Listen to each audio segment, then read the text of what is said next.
Excited naman si Richard Gutierrez na mag-renew ng contract sa Kapamilya Network at pagkatapos ng very successful na The Iron Heart, ano nga ba ang susunod na ganap kay Richard? Ano ang reaksyon niya sa pagtatapos ng The Iron Heart na mataas ang rating? At sino pa nga bang artista ang gusto niyang makatrabaho? Roll BTR. Couple of weeks off and relax with my family and spend time. But I'm ready to work after a few weeks. So we have a couple of things lined up.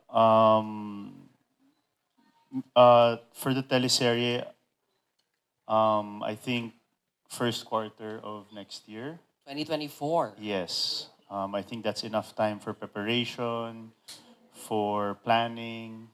Kasi ang hirap tapatan ng The Iron Heart. To be honest, kailangan namin mag-isip ng panibagong konsepto, magandang konsepto, at kung paano namin iaangat pa yung level from The Iron Heart in terms of action and in terms of storytelling, locations. So, kailangan talaga ng matinding planning. So, I think first quarter of next year, I think is just the right time. Masaya kami sa results na ganun. Kasi parang ibig sabihin, nagugustuhan talaga ng audience yung ipinapakita namin.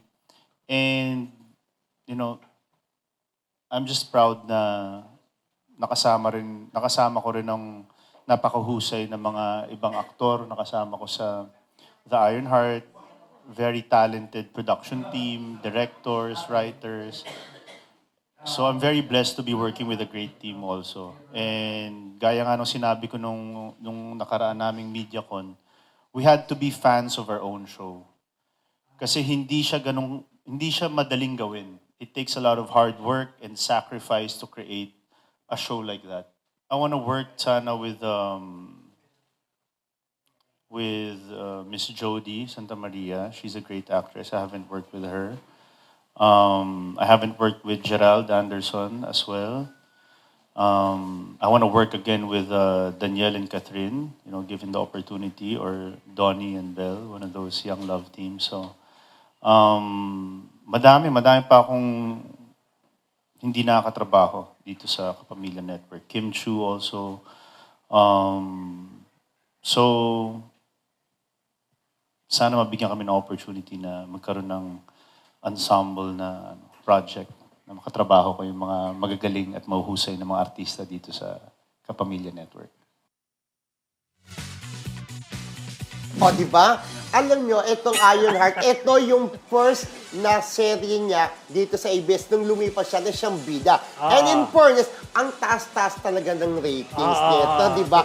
Kaya yun sabi nga niya, may gagawin siyang susunod na project na parang iniisip nila ko na dapat matapatan o malagpasan yung mas maganda pa rin yung konsepto. Kasi ba, di ba gano'n naman talaga ito? Ay, yung ginawa niya, ay mas maganda pa rin na kanyang ginawa, di ba? May mga gano'n mga audience. Kaya ito nga, nung susunod yung project, sana iniisip nila na mas maganda yung konsepto. At yung mga binanggit ng mga artista na gusto niya makatrabaho, yun yung mga sikat sa ABS-CBN2. Pero nakatrabaho niya na yung Katniel before yung sa Aswang-Aswangan. Oo, at saka alam mo yung concert dati, basta sa Araneta Coliseum Friendship, nakatrabaho niya na. Pagbanggit ng pangalan ni Richard Concert, dumadagundong, parang nakatulong talaga yung serye na yun para na bumalik talaga yung ano niya, kasikatan niya. Yung ding niya, di ba? Correct. In fairness, ang ganda-ganda ng The Iron Heart, di ba? At tapos alam mo, yung si Richard, ang wish ko sana, di ba, usong yung collab ng GMA at saka ibig sana magkaroon siya ng programa na na mapapalabas din sa GMA kasi siya naman talagang original na primetime king ng GMA, di ba? Siya yung talaga bago si Ding Dong ibinigay nung umalis na siya sa GMA7, di ba?